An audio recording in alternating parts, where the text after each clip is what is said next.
That's something we probably get to at some point in this conversation, since it's a part of my brand now, another human.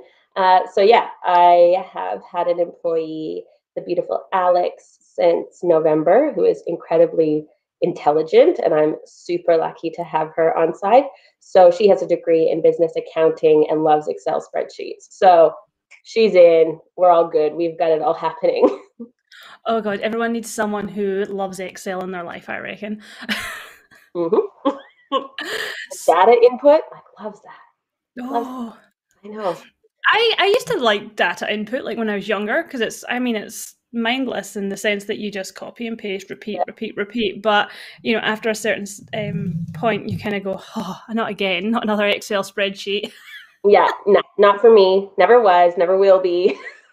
Not for me.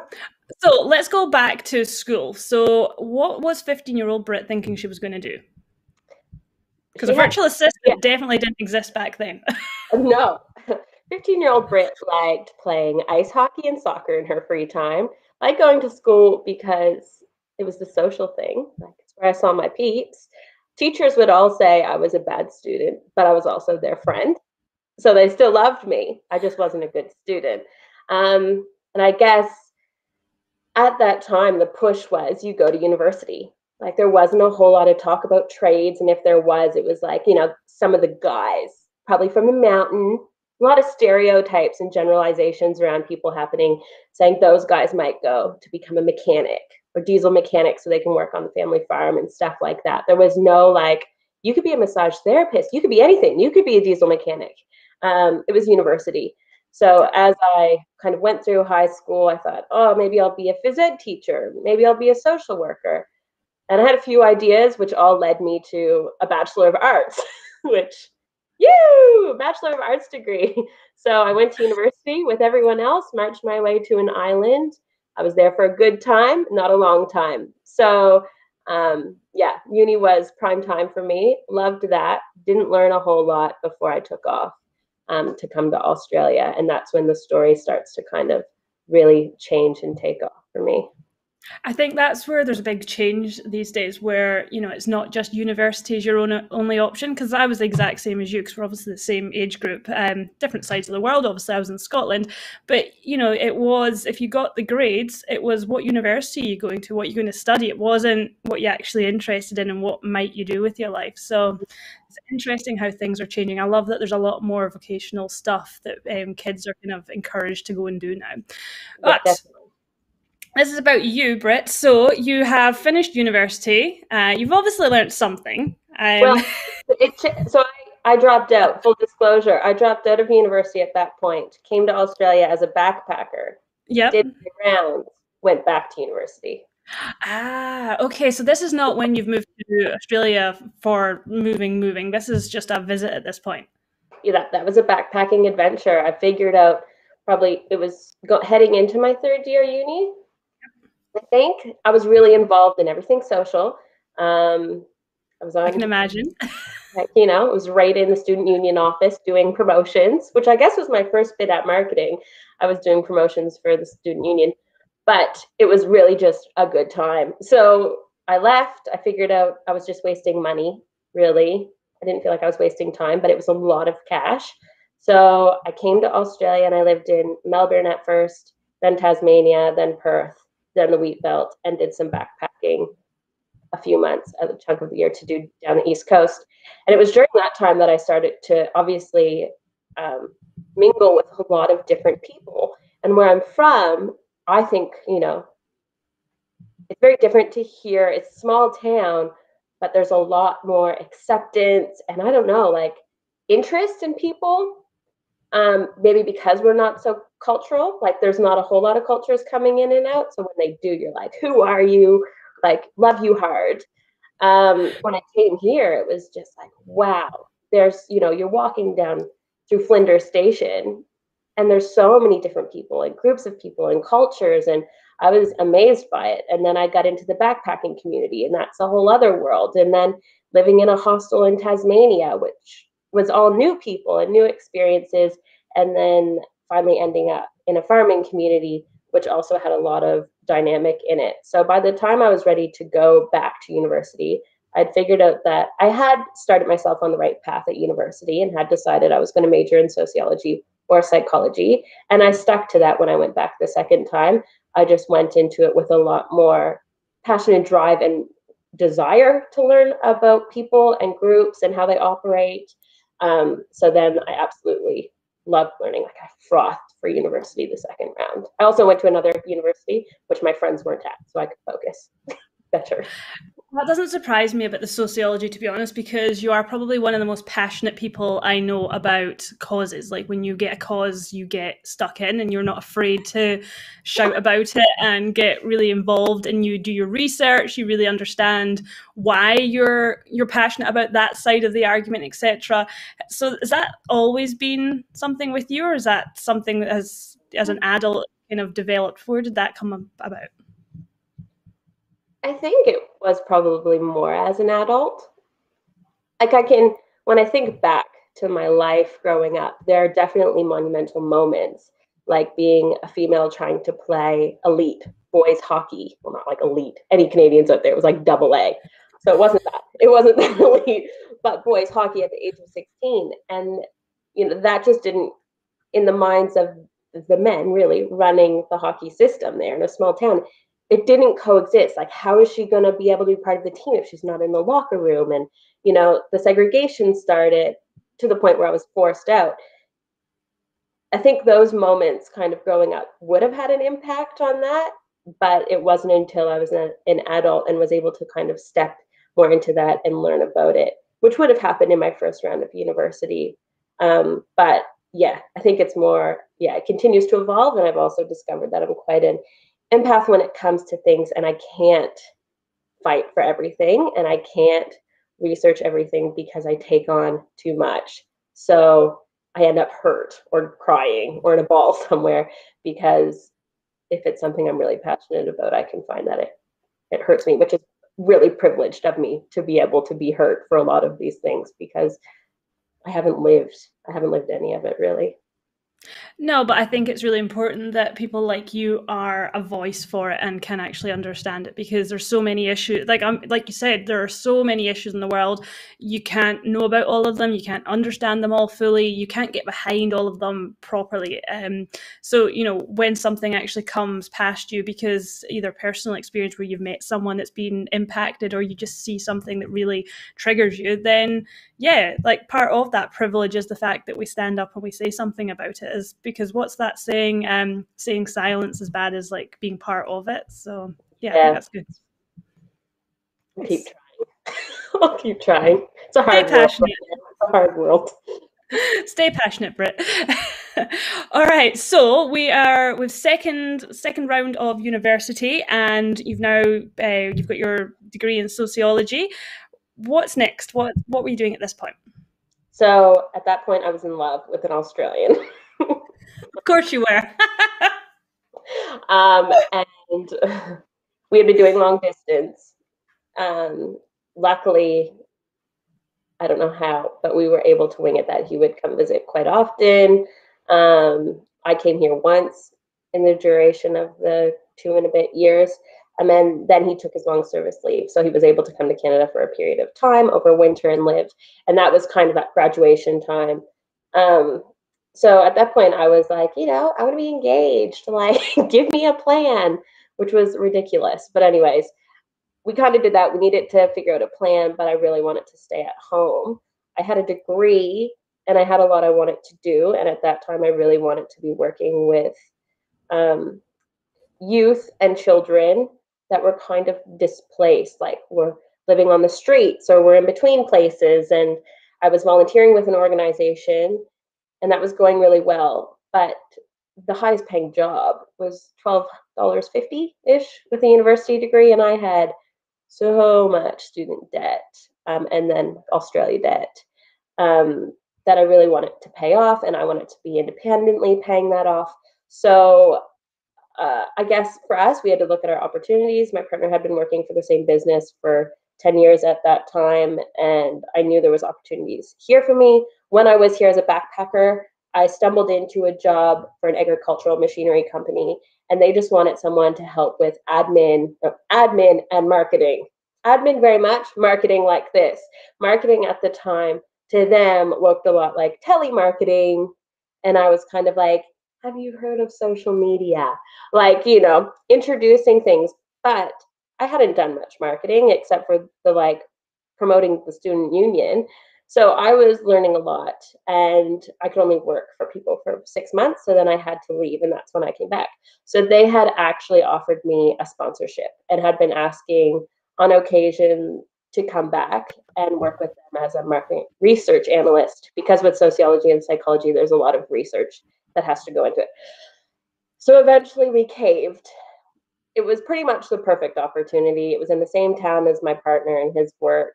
It was going to pay me enough that I would be able to live and pay off my loans and be happy.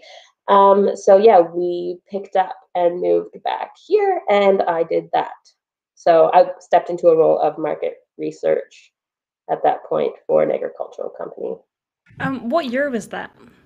Oh, 2016? Oh, okay. So Yeah, not actually that. 2015 I graduated, so it was that same year.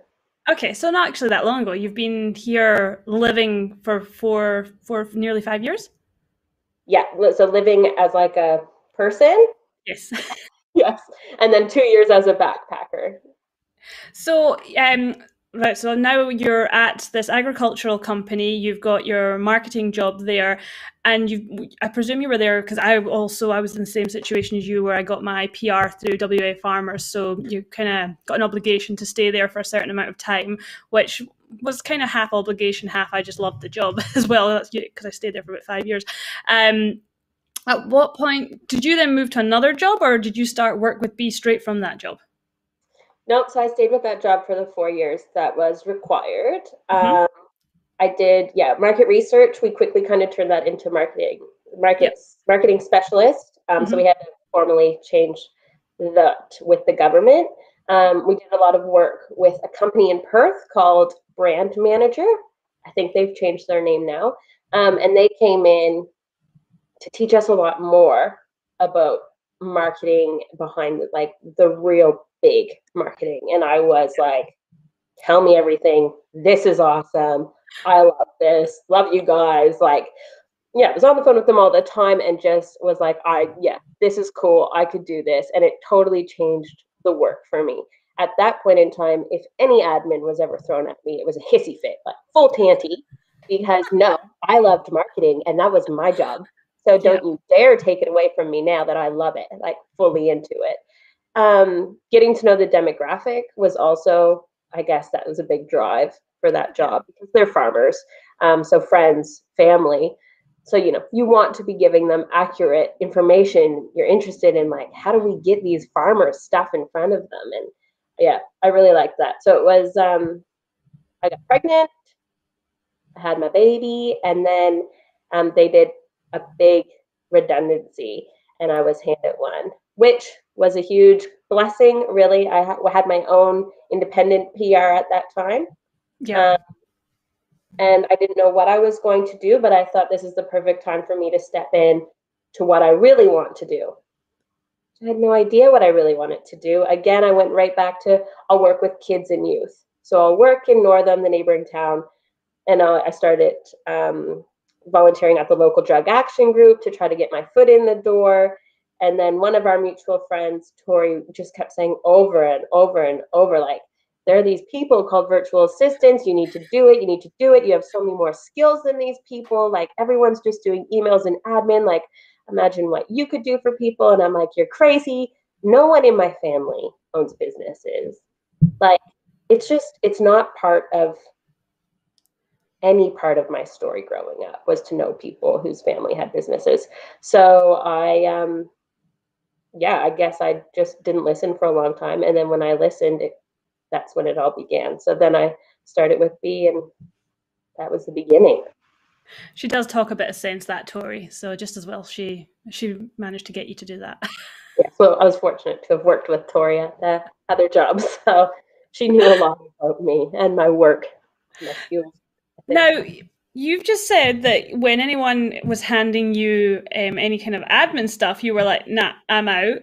but the marketing stuff you loved, yet you started a business as a virtual assistant, which when I think of virtual assistants or assistants of any kind, you automatically think of those admin type tasks. I think the first conversation I had with you, and my business was pretty new at that time, and I was like, as soon as I can afford you, I want you.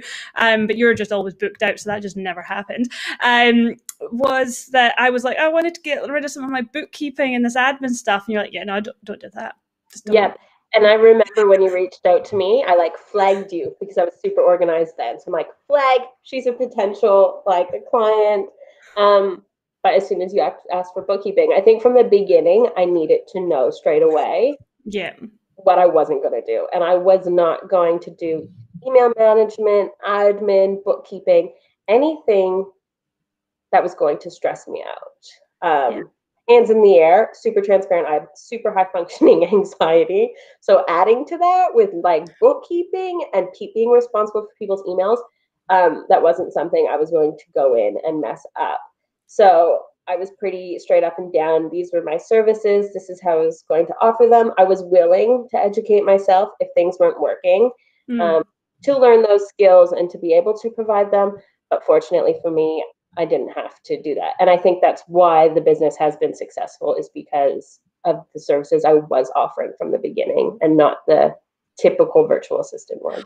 Oh, 100%. And I think the fact that you're so niched in what you do, like, and you're very yes, no, like, you know what it is that you do. Because I say it a million times a day, like, you've got to niche down, have your niche. Like, the money is in the niche. It's not in being a generalist. It's the same, like, think of a doctor. You see a GP, not that much. You go and see a specialist, you're like, God, we're like, I don't need to take a bank loan for this. Like, it's just, it doesn't matter what industry you're looking at. If you're the specialist, you're niched, you do manage to attract more, you get better clients, you attract more money, etc.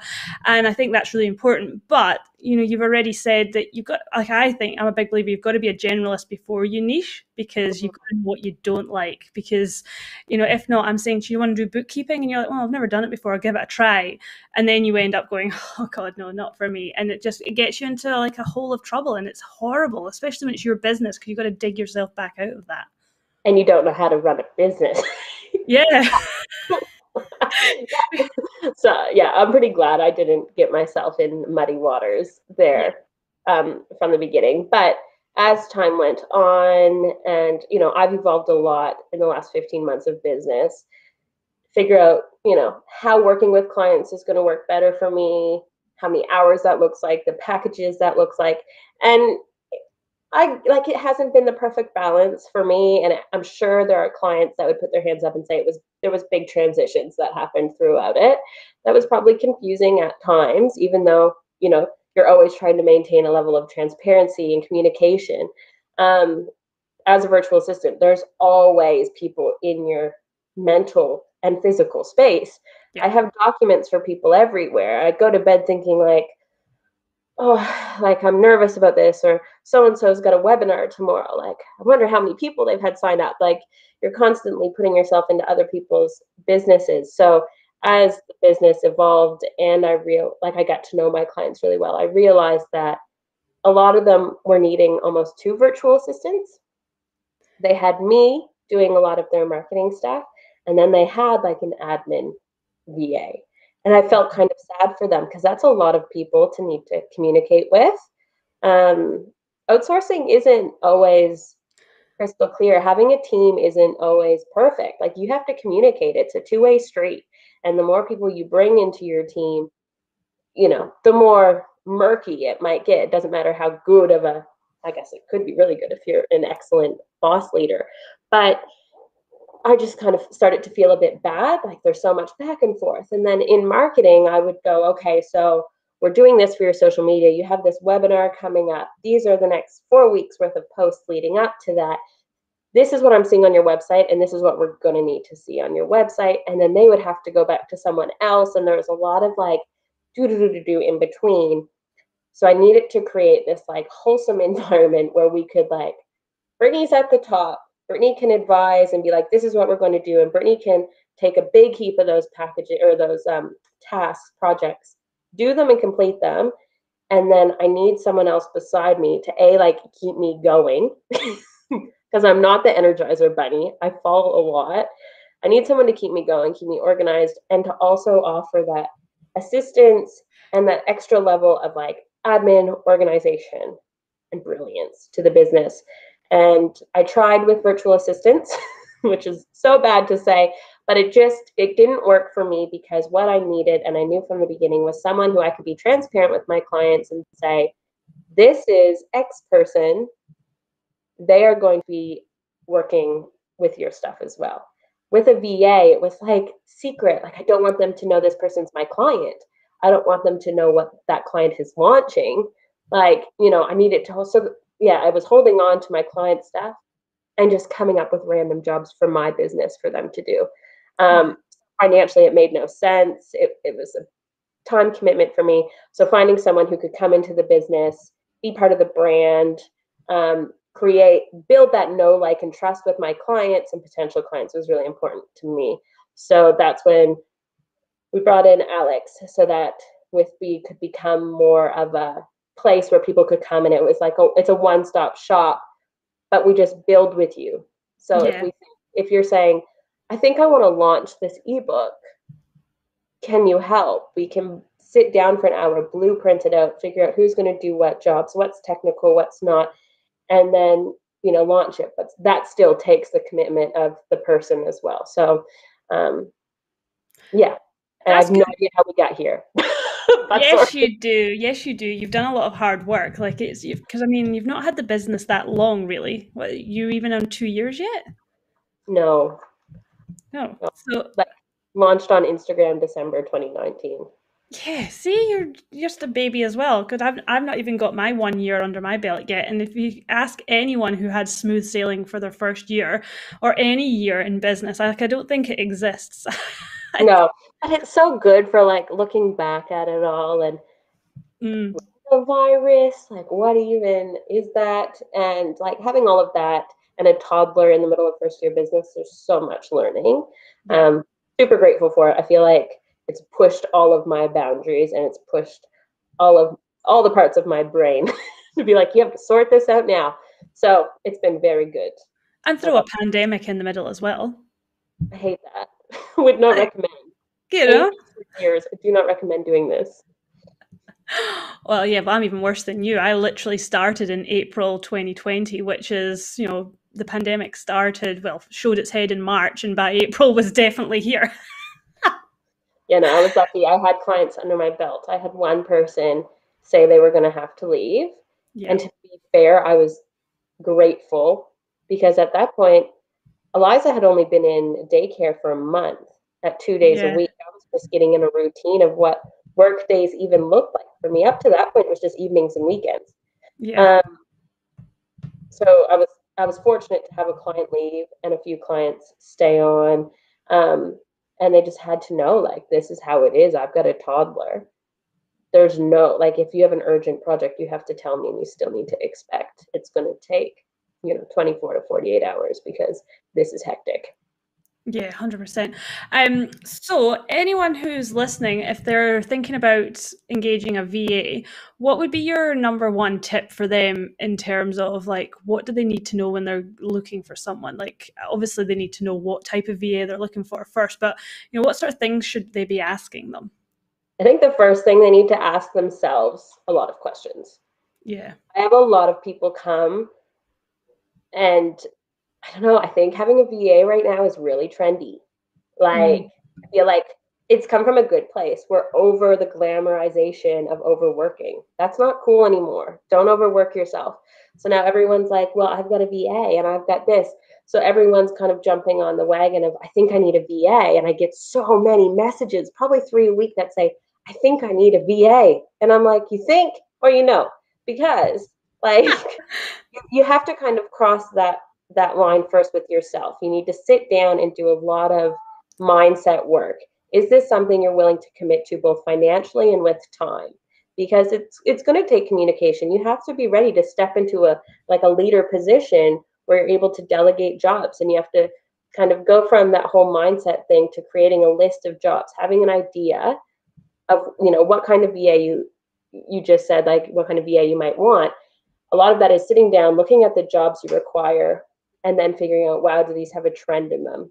Is a lot of Yeah. this marketing stuff? Maybe I should look at someone who's really creative and in tune with marketing skills, or is this a lot of admin stuff? Because there's a lot of people who are niching all over the place.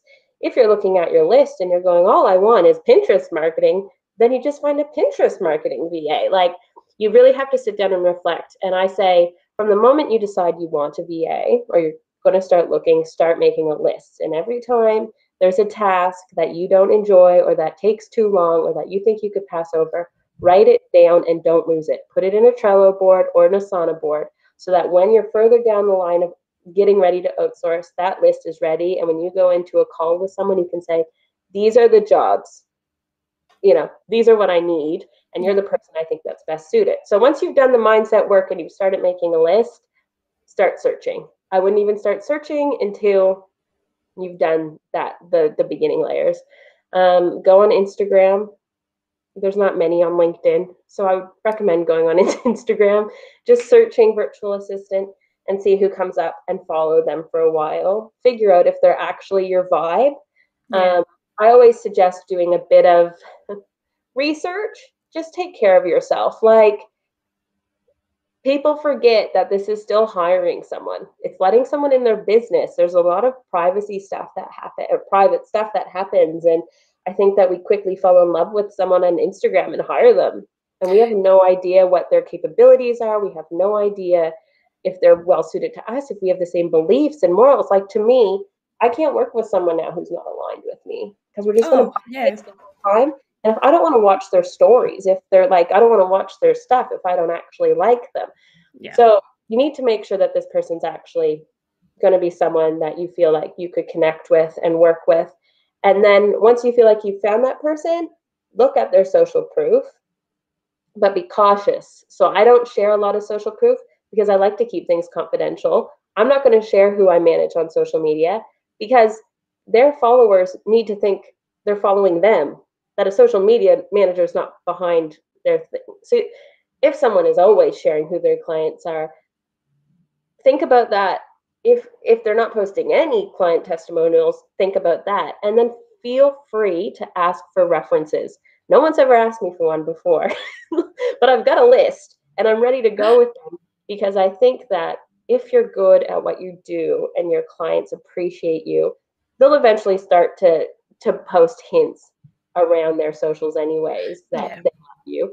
But they'll be more than happy to talk to someone else about your services. So I think that, if we were to hire someone for a job, like a big job, a big role in our business, we would look at resumes. So treat it much the same as that. Have an interview, discuss your goals as a business owner, and ask for their goals. I recently listened to a podcast about an Australian business owner, and it was about her VA that scammed her. And I'm like, what? I need to listen to this. Pretty much, they didn't discuss goals. So the business owner didn't realize that the goal of this girl having a VA business was to get to a certain point financially to be able to start her own business as like a real estate person. Yeah. I can't remember what it was that she was doing. So as soon as she hit that point financially, she took off and she was like, well, I don't need to be a VA anymore. So it goes back to that mindset. You get yourself ready to be in this commitment with someone. And I would always say medium to long term. If you're looking to outsource something that's a one task, use Airtasker or Fiverr. Don't get yourself bound up in a commitment to somebody. So when you're going into a VA, expect medium to long term and expect that they're going to be there with you. So ask them what their plans are, what their goals are, because that's going to help you connect with each other and communicate and cheer each other on as well. Yeah. Those are pretty much my tips. You asked for one, those are all of them. It's all of the tips. Oh, look, I think outsourcing is probably one of the best things that you can do for your business. I've got Laura who works for me. She's only part-time, but she's a big part of my team, obviously. I was paying Laura before I was paying myself. And I knew that was the only way that the business was going to be able to grow, was if I had that help to be able to take away some of the stuff that was tying me down to, because I had to focus on getting clients in. I had to keep working on that side of things, so that's been the best thing I've done. Another great thing is, get a cleaner. get rid of some of the tasks in your personal life that, you know, I'd actually rather be sitting, you know, doing a couple of social media posts for myself or a reel or whatever than cleaning. And HelloFresh, God, that's been a lifesaver in this house for us. Like, if nothing else, it takes the decisions. They're like, we get decision fatigue. And, you know, taking away some of those tasks in your personal life so you can focus on your business is massively important too. Yeah. But the other thing with getting a VA, because again, like I said, Laura has been a brilliant asset in my business, and I've loved having someone working alongside me, which is great. But just be careful, because I've seen this happen so many times. Don't just get another you. Get what it is that you don't like doing, because you know, Yeah, that's yeah, exactly what we do. This is so bad. You can. This is where you tell I work with a lot of naturopaths and nutritionists. It's like what you put in your body. yes, your your microbiome needs diversity. We need to feed it different foods all the time. I yeah, don't know why that comes into mind, but it's very much the same. Which is why when I was looking for someone, I wanted them to be different and offer someone. I don't need someone that I'm going to butt heads with because they're going, well, no, I believe social media should be this, and I'm going, I don't need someone to butt heads with. You need someone you can work well with and learn yeah, from each other. yeah. That's Oh, a big thing, 100%. right, about that. Yeah, I think that that's really important. I mean, there's going to be a little bit of crossover in some things, but you essentially want to have different strengths, because if not, you're just replicating. And like the best example I ever got was from a lawyer friend, and he told me about this mechanic who was so snowed under. He had to do his books and he had to fix all of these vehicles. So what he did was he went and hired another mechanic, then spent like hours and hours in the office trying to fix his books, where he should have just got a bookkeeper, and he'd have been out there playing with the cars, doing what he loves, and he'd have done that so much quicker, made more money, instead of like his hourly rate was then in the back doing books, something he didn't enjoy and wasn't why he started the business. And I think as small business owners, we are all susceptible to that we get so caught up in what we love doing that we're like, oh, we need another me, like I need someone else like me. Clone myself. I need to clone. Yeah, We're all guilty of saying it because ideally, if you could have an extra you, it'd be awesome. yeah, But no one is ever you. no, No one's ever going to be you. And I no, think that's another part of the mindset thing is that when you're thinking about outsourcing, you have to remember that people are different. yep, And often you might have one VA, but that VA has 15 clients. So yeah, you're not always going to be the number one priority. Everyone is a priority. So you have to remember, oh, wow, I need to put this task in there now so that Brittany and Alex have time this week to allocate to that project. yeah, Nothing happens like this. We aren't genies in the bottle. We have the figures of them. Just kidding. We don't. But like no one is a magician. So as much as you think I could sit down tonight and do that myself on Canva and have it done, well then do that, because you're still allowed as a business owner to do those things. But yeah. if you're outsourcing, make sure the person has enough time and that you have that expectation that things aren't going to happen right away. Yes, no, I love that. Thank you for all those tips. They're awesome. For anyone who's listening and is considering a VA or outsourcing anything at the moment, there's some great things to consider. And I know that you recently did another, I don't know if it was a blog as well, but you definitely did a post about all your tips on selecting the right VA and what to consider. So that's a good resource for anyone else who is also interested in getting a VA in the future. So, Britt, what is coming up for you? What's next? No idea. Meg, we actually met up for lunch. When was it? January? Yeah. She asked me, like, what are your business goals this year? And I'm like, to chill out.